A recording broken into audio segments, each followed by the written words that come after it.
ನಮಸ್ತೆ, ನಾನು ನಿಮ್ಮ ಜಿ ವಿ ನರೋತ್ತಮ ಶರ್ಮಾ.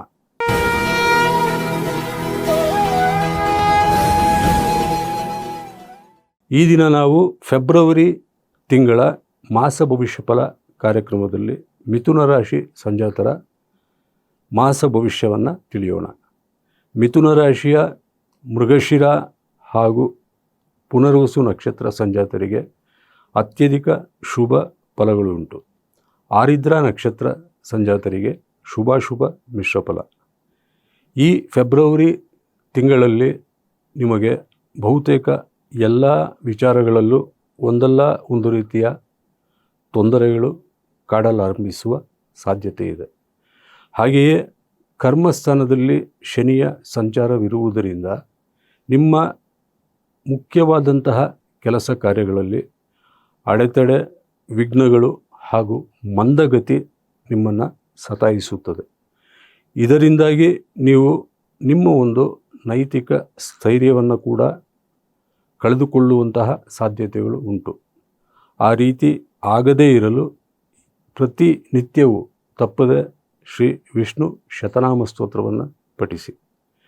ಹಾಗೆಯೇ ಅಶುಭ ದಶಾಭುಕ್ತಿ ಕಾಲದಲ್ಲಿರುವಂತಹ ಮಿಥುನ ರಾಶಿ ಸಂಜಾತರು, ನಿಮಗೆ ರಾಹು, ಕುಜ, ಕೇತು, ಶನಿ ಅಥವಾ ರವಿ ದಶಾಭುಕ್ತಿ ನಡೆಯುತ್ತಿದ್ದಲ್ಲಿ ಆ ಒಂದು ಅಶುಭ ದಶಾಭುಕ್ತಿ ಕಾಲದ ದುಷ್ಪರಿಣಾಮಗಳನ್ನು ಕಡಿಮೆ ಮಾಡಿಕೊಳ್ಳಲು ದುರ್ಗಾದೇವಿಯ ದ್ವಾದಶಾಕ್ಷರಿ ಮಂತ್ರವನ್ನು ಪ್ರತಿನಿತ್ಯವೂ ಮಾನಸಿಕ ಉಪಾಸನೆಯನ್ನಾಗಿ ಮಾಡಿಕೊಳ್ಳಿ. ಓಂ ಶ್ರೀಂ ಹ್ರೀಂ ದುಂ ದುರ್ಗಾಂ ದೇವೀಂ ಶರಣಮಹಂ ಪ್ರಪದ್ಯೆ. ಮತ್ತೊಮ್ಮೆ ಹೇಳುತ್ತೇನೆ, ಓಂ ಶ್ರೀಂ ಹ್ರೀಂ ದುಂ ದುರ್ಗಾಂ ದೇವೀಂ ಶರಣಮಹಂ ಪ್ರಪದ್ಯೆ. ಹಾಗೆಯೇ ಮಿಥುನ ರಾಶಿ ಸಂಜಾತರಿಗೆ ದೃಷ್ಟಿದೋಷ ಹಾಗೂ ಶತ್ರುಬಾಧೆಯು ಕಾಡುವ ಎಲ್ಲ ಸಾಧ್ಯತೆಗಳುಂಟು. ಈ ಒಂದು ಶತ್ರುಬಾಧೆಯಿಂದ ನಿವಾರಣೆ ಪಡೆಯಲು ನೀವು ಪ್ರತಿನಿತ್ಯವೂ ಸಹಿತ ಸರ್ವಬಾಧಾ ಪ್ರಶಮನಕಾರಿ ತ್ರೈಲೋಕ್ಯ ಸ್ಯಾಕಿಲೇಶ್ವರಿ ಏವಮೇವ ತ್ವಯಾ ಕಾರ್ಯಂ ಅಸ್ಮದ್ ವೈರಿನಾಶನಂ. ಮತ್ತೊಮ್ಮೆ ಹೇಳುತ್ತೇನೆ, ಸರ್ವಬಾಧಾ ಪ್ರಶಮನಕಾರಿ ತ್ರೈಲೋಕ್ಯ ಸ್ಯಾಕಿಲೇಶ್ವರಿ ಏವಮೇವ ತ್ವಯಾ ಕಾರ್ಯಂ ಅಸ್ಮದ್ ವೈರಿನಾಶನಂ.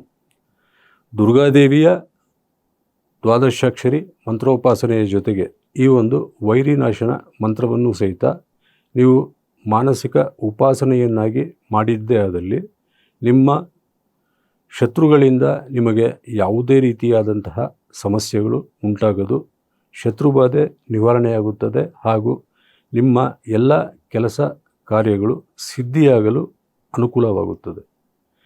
ಏಕೆಂದರೆ ಕರ್ಮಸ್ಥಾನದಲ್ಲಿರುವಂತಹ ಶನಿಯ ಸಂಚಾರವು ಹಾಗೂ ರಾಶಿಯಲ್ಲೇ ದೇವಗುರು ಬೃಹಸ್ಪತಿಯ ಸಂಚಾರವಿರುವುದರಿಂದ ಈ ತಿಂಗಳು ಪೂರ್ತಿ ನಿಮಗೆ ಒಂದು ಅಸ್ಪಷ್ಟತೆ ಹಾಗೂ ಅನಿಶ್ಚಿತತೆ ಕಾಡುವಂತಹ ಎಲ್ಲ ಸಾಧ್ಯತೆಗಳುಂಟು. ಈ ಒಂದು ಅನಿಶ್ಚಿತತೆ ದೂರಾಗಲು ಹಾಗೂ ನಿಮಗೆ ಯಾವುದೇ ರೀತಿಯಾದಂತಹ ಪೀಡೆಗಳು ನಿಮ್ಮನ್ನು ಹೆಚ್ಚಾಗಿ ಸತಾಯಿಸುತ್ತಿದ್ದಲ್ಲಿ ನೀವು ಪ್ರತಿನಿತ್ಯ ತಪ್ಪದೆ ಮಂಗಳ ಚಂಡಿಕಾ ಸ್ತೋತ್ರ ಹಾಗೂ ಶ್ರೀ ಲಕ್ಷ್ಮೀ ನರಸಿಂಹಸ್ವಾಮಿ ಕಾರಾವಲಂಬನ ಸ್ತೋತ್ರವನ್ನು ಪಠಿಸಿ. ಹಾಗೆಯೇ ವೈಯಕ್ತಿಕ ಜೀವನದಲ್ಲಿ ದುಡುಕಿ ಆತುರಾವೇಶದಿಂದ ಯಾವುದೇ ರೀತಿಯ ನಿರ್ಣಯವನ್ನು ತೆಗೆದುಕೊಳ್ಳಬೇಡಿ. ನಿಮ್ಮ ವೈಯಕ್ತಿಕ ಜೀವನದಲ್ಲಿ ಯಾವುದೇ ಒಂದು ಮುಖ್ಯವಾದಂತಹ ನಿರ್ಧಾರ ತೆಗೆದುಕೊಳ್ಳಬೇಕಾದವರು ನೀವು. ಈ ಒಂದು ನಿರ್ಧಾರವು ನಿಮ್ಮ ಇಡೀ ಜೀವನದ ಮೇಲೆ ಪರಿಣಾಮ ಬೀರುವುದರಿಂದ ಯಾವುದೋ ಮುಲಾಜಿಗೆ ಒಳಪಟ್ಟು ಅಥವಾ ಆ ಕ್ಷಣದ ಒಂದು ಆವೇಶ ಅಥವಾ ಉದ್ವೇಗದಿಂದ ನೀವು ನಿರ್ಣಯ ತೆಗೆದುಕೊಂಡಿದ್ದೇ ಆದಲ್ಲಿ ಅದು ಜೀವನ ಪೂರ್ತಿ ನಿಮ್ಮನ್ನು ಕಾಡುವಂತಹ ಎಲ್ಲ ಸಾಧ್ಯತೆಗಳು ಇದೆ. ಪ್ರೀತಿ ಪ್ರೇಮ ವಿಚಾರಗಳಲ್ಲಿ ಈಗ ಸದ್ಯದ ಪರಿಸ್ಥಿತಿಯಲ್ಲಿ ನಿಮಗೆ ಹಿನ್ನಡೆ ಅಥವಾ ನಿರಾಶೆ ಎಂದು ಅನಿಸಿದರೂ ಸಹಿತ ದೀರ್ಘಕಾಲೀನವಾಗಿ ಯೋಚನೆ ಮಾಡಿದಲ್ಲಿ ಈಗ ನಿಮ್ಮ ವೈಯಕ್ತಿಕ ಜೀವನದಲ್ಲಿ ಏನಾದರೂ ಬಿರುಕುಂಟಾಗಿದ್ದರೆ ಅದು ನಿಮ್ಮ ಒಳ್ಳೆಯದಕ್ಕೆ ಎಂಬುದನ್ನು ಅರಿತುಕೊಳ್ಳಿ. ಹಾಗೆಯೇ ಒಳ್ಳೆಯ ದಶಾಭುಕ್ತಿ ಕಾಲದಲ್ಲಿರುವಂಥವರಿಗೆ ಸಂಬಂಧ ನಿಶ್ಚಯ ಸಾಧ್ಯತೆಯೂ ಉಂಟು. ನಿಮಗೆ ಯಾವುದೇ ರೀತಿಯಾದಂತಹ ಸಮಸ್ಯೆಗಳಿದ್ದರೂ ಸಹಿತ ಎಲ್ಲವೂ ಪರಿಹಾರವಾಗಲಿ, ಆ ಭಗವಂತನ ಅನುಗ್ರಹ ನಿಮಗೆ ಸಿಗಲಿ ಎಂದು ಭಗವಂತನಲ್ಲಿ ಪ್ರಾರ್ಥನೆ ಮಾಡಿಕೊಳ್ಳುತ್ತಾ, ನಿಮ್ಮ ಸಂಯುಕ್ತ ಕರ್ನಾಟಕ ಯೂಟ್ಯೂಬ್ ಚಾನಲ್ಗೆ ಸಬ್ಸ್ಕ್ರೈಬ್ ಆಗೋದನ್ನು ಮರೆಯಬೇಡಿ. ಲೈಕ್ಸ್ ಮಾಡಿ, ಕಾಮೆಂಟ್ ಮಾಡಿ, ಶೇರ್ ಮಾಡಿ, ನಿಮ್ಮ ಅಭಿಪ್ರಾಯ ತಿಳಿಸಿ. ಮತ್ತು ಮುಂದಿನ ಸಂಚಿಕೆಯಲ್ಲಿ ಭೇಟಿಯಾಗುತ್ತೇನೆ. ಧನ್ಯವಾದಗಳು.